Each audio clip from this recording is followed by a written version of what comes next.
High guys, welcome back to Sami and Nirob's blog. লন্ডনের ওয়েদারটা না ইদানিং অনেক খারাপ।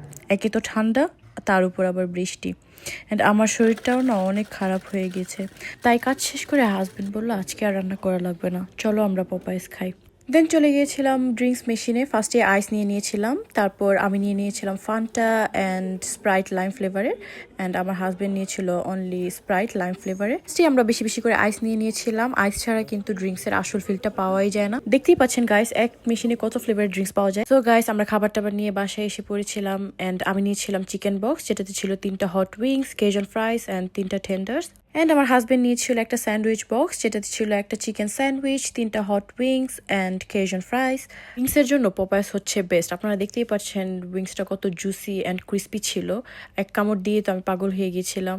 উইংসটাও অনেক বেশি জুসি অ্যান্ড ক্রিস্পি ছিল। আর স্যান্ডউইচের কথা কি বা বলবো, ও মাই গড, অসাধারণ একটা টেস্ট ছিল। স্যান্ডউইচটা দেখে আমি আর লোভ সামলাতেই পারছিলাম না। আমার হাজবেন্ড খাচ্ছিল আর আমি ওর থেকে 1-2 কামড় করে একটু একটু করে খেয়ে ফেলছিলাম। So this is the best sandwich ever. Don't forget to like and subscribe. By.